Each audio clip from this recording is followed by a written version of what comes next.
I want to present Corinne Darleux, who is a French eco-socialist and a very important person in the European eco-socialist movement. And we're so lucky she came here to talk to us. Welcome.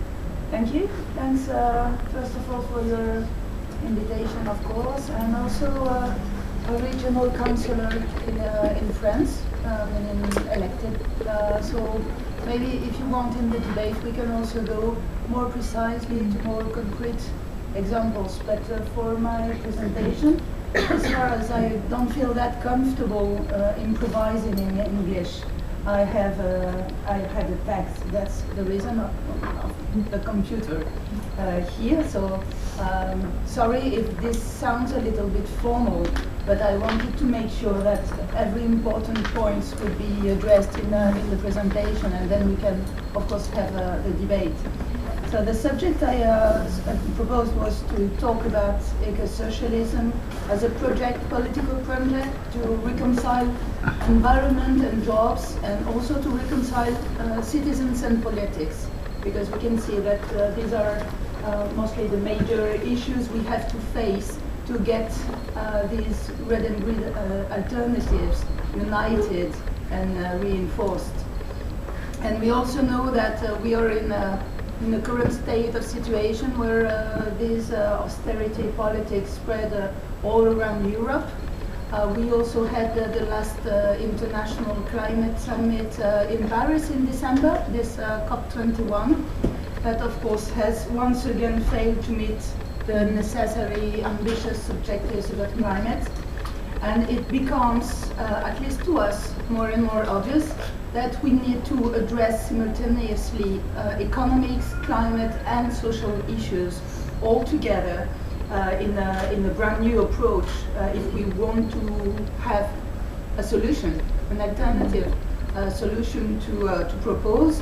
And that also means combining long-term and complex thinking, whereas most of the politicians have still short-term and simple analysis and solutions in the public debate, the dominant discourse that we hear every day. Once I've said that, our analysis is also that for a very long period of time, and we have suffered from this, and we are still suffering from this, political movements have had a tendency to oppose, on the one hand, the preservation of the environment and ecosystems, and on the other hand, the social struggles for job creation. And it's time, I think, that we have a project that and an analysis that make it obvious that both capitalism and productivism make profit both from human and nature exploitation, and meaning that we have to address both of them on the same level, not social first or environmental first, but really both linked, because they have the same causes, so they should get the same solutions, briefly saying it. It's also time that we get tools to prove that the fight for climate and energy transition and environmental struggles is also a way to provide quality jobs. And we now have more and more tools to address that, because we get some reports showing that we can have, you know, this 1 million climate jobs, and I will go back, of course, to this also in my presentation.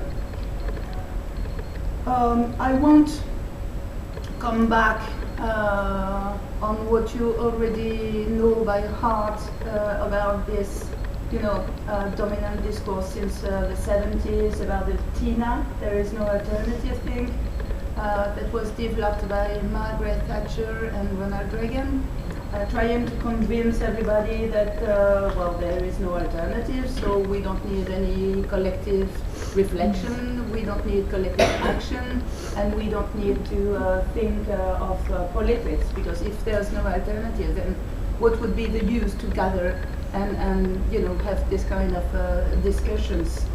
So of course there's also a very massive cultural barrier, and that's not a crisis, but really a barrier, as you said this morning, cultural barrier that we have to face and confront, because we must remain conscious that the vast majority of the people outside this room do not have the same level of consciousness of what we are talking here, and what they know is what they read in the newspapers and look on the TV or YouTube now, and that's not always very close to our own complex and long-term political thinking, of course. But from time to time, things happen. So I'm French. I arrived from Paris yesterday, and maybe you have heard of recent events in France. We have a so-called socialist government now since 2012 in France, and this so-called socialist government has broken all unemployment records and given billions of credit taxes to large companies without asking anything in return, nor on employment or social or environmental conditions of the production. But now they have a new project for a law that was presented by the government, which is even worse than everything that has been done before by Nicolas Sarkozy or whoever, about working conditions and workers' protections. And now there seems that people start really to move in France, because on last Wednesday, we had a massive mobilization in the streets with 500,000 young people, students, trade unionists, political organizations and simple citizens marching in the streets all around France, 500,000. And we also had more than 1 million people in France signing a text against this law project by the government. So I tell you that because it's, you know, a little sign of hope, and we don't have that many for the last few months and even years. We hadn't seen that in France for the past 10 years, I would say, such a mobilization. So we'll see what happens in the next coming weeks. But it's interesting that workers' class gets in the street with the young people, with the students, on the preservation of a social model. So I think this is quite an interesting sign. That's about the political context. We also have to face European austerity plans, as I said, and also what we talk about less often maybe, general attack from the European Union against public services. We were talking about commons, and of course all these public services and commons are also very profitable in terms of environment, because when we talk about public transportation, when we talk about health care, about pollution, we see that all these things are of course linked, and they are now being perverted by the European Union into services they call of general economic interest. So you can see the change in the meaning, even in the terms, and that leads to possibility to interest private operators into these public services. And of course we know that these private operators in the capitalist system, they don't seek general interest or long-term reflection. We are in an economic system which is led by getting the more and more profit from invested capital in less and less time. And this is, of course, not convenient with the long term that environmental and human issues need in the politic making. So why do I say that? Because very often when we talk about ecology or environmental issues, too often these issues are not related to European Union debate, to democracy, to economic analysis, and very often, or too often, especially in the long-lasting green movements, it has been disconnected from all these questions and only taken through the environmental issue of biodiversity or oceans and everything, which is of course absolutely necessary.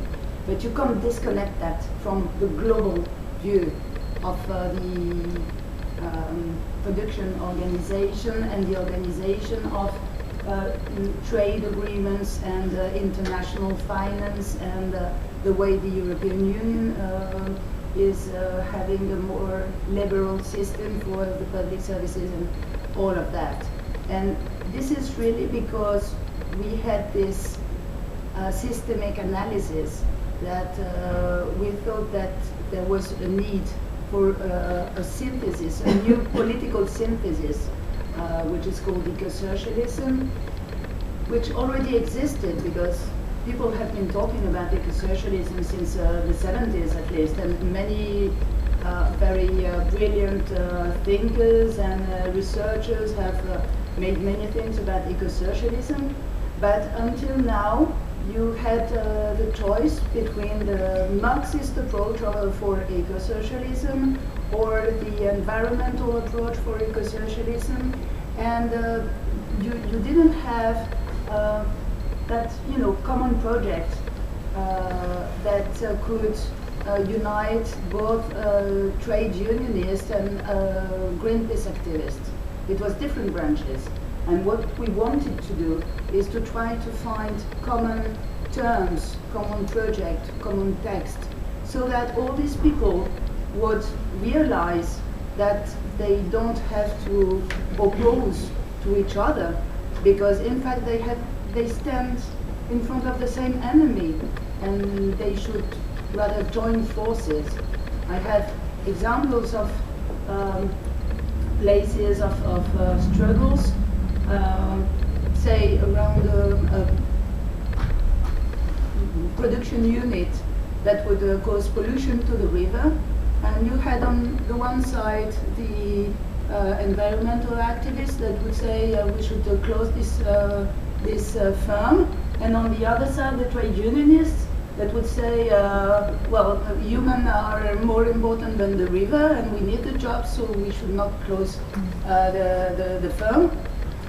And then, you have this meeting with all these people and tell them, well, why not start thinking of how we could join forces and brainstorm to find if there are other ways to produce the same thing but without polluting the river, and maybe we should go to the shareholders rather than fight with each other and see if we can have self-management tools put into the firm, because if the employees decide, maybe they won't make the same choices as shareholders, for instance. So, but we lacked a common tool, so that's the reason why we launched this work about a manifesto, which is just there. This is in French, but you can have it translated in I think a dozen languages on the internet. It's of course free to get it on the internet, and it was translated into Danish and published in this magazine Clarté. Yeah. It has been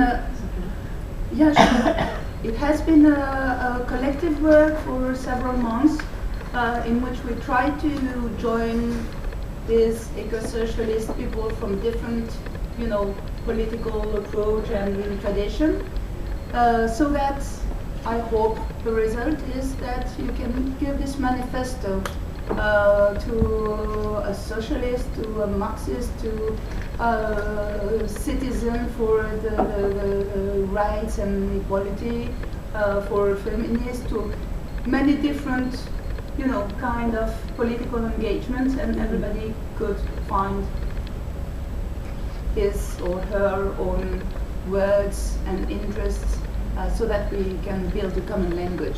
And I think this really, of course, urges. Of course, it's a radical approach. When I say radical, I really mean not an apparent, not postures of being into supra-leftist positions or whatever. The radical meaning really going to the root causes of this crisis we are into it, and then having both economic, social, and environmental approach. So, in a nutshell, what you can find it in this manifesto are things that were brought by self-management studies in the enterprises, not only environmental but also democracy at work, which is also, of course, as I told you, a very important thing. And what you don't have in this manifesto, because it's a manifesto, is the operating plan, action plan.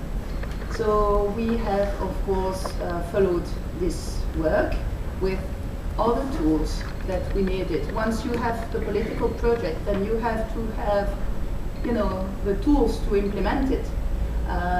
These tools, we have different ones. The first one, because this is the first question ever when you talk about eco-socialism or other terms, is how are you going to finance it? How do you fund it? Because there's no money. Everybody knows that. That's what you hear at the radio every day. There's no money.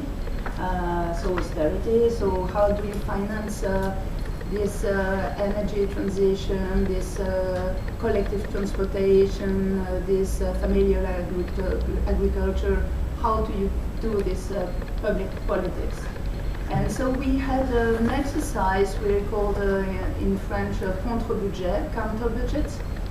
When the French government presented its national budget, we presented another national budget with what we thought they should have done as socialist party, meaning having a higher redistribution of wealth, different fiscal system with a higher tax on the capital, for instance, higher tax on this high luxury products, added value tax, all that kind of measures for more social justice, and this also with the fact of stopping all these large useless projects like new airports we have in the west of France. Maybe you've heard of it, Notre-Dame-des-Landes, but also other large useless project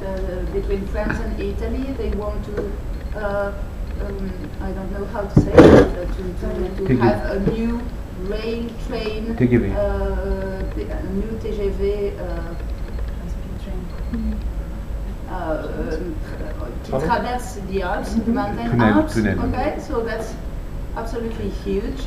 While we already have another railway that could be used. So if we stop all these projects, makes economies for state and government and public money, and also all this tax and fiscal revolution, and we found out that all this could generate an extra 130 billion euros the first year. All that for public investments in this ecological transition that we so desperately need in family farming, having a public sector for energy and transition in renewable energies, also phasing out of nuclear power, because this is also an important subject to us, new railway plans, so that we have trains rather than planes for internal flights, for instance. So all that could be financed if we had a different government and different political willingness, because maybe you remember or not that when he was a candidate for the presidential campaign, François Hollande said that he would fight against finance, and of course he obviously didn't and still does not, but if he did, we could have got this extra 130 billion euros to finance all this ecological transition. As far as the project is concerned, we have this manifesto. We have now solutions to fund it, to finance it. We know that the money exists, it's just not in the wrong pockets, but we also have tools to put it back to the collectivity, you know, and general interests. Then, of course, we have, but that you also probably have, and all organizations have, a program. I won't come back to that, but it's quite close to what Richard said this morning about rational planning, he said. We talk about environmental planning, but it's more or less the same, especially as far as the democratic condition is concerned. Of course, it's not, you know, state vertical planning, but planning with public management, public ownership, and citizen control, and taking part to the decisions made. And so, do you say cherry on the cake in English? Yep. Yeah? So cherry on the cake, all this results in creating jobs. Once again, there are many, more and more economists and reports we now have about these job creations in the environmental sector. For instance, we had a study by our National Center for Scientific Research stating that energy transition could create 630,000 jobs by the year 2030. So that's an example only on energy transition efforts. And if you add to it circular economy, small-sized agriculture, relocalization, we end up to over 1 million jobs that could be created in 15 years. And quality jobs, high standard jobs that cannot be delocalized in other countries with lower levels of workers' protection. So if I say this, it's also because it appears to us that it's very important and crucial that we don't make all this reflection outside of the workers' class and network. And if we want to be able to discuss environmental issues with workers' class, then we have to talk of something else than just nature. We have to talk to them about human living conditions, about unemployment, about how we bring solutions also on a day-to-day basis. And today we must face the fact that the day-to-day basis concerns of the vast majority is not how the biosphere is going to survive to human destruction attitudes in the next century. The day-to-day basis is how do I get a living? How do I pay the bill at the end of the month? So we need, as eco-socialists, to have solutions and answers to address to that. Otherwise, we'll stay a minority, very clever, very brilliant, very nice ideas, but not strong enough and not numerous enough to put it into implementation in the society to change a living. And of course, our goal is not to just have fun in a room on a Saturday in Copenhagen, even though it's really pleasant. but of course to go outside in the streets and change lives. Thank you.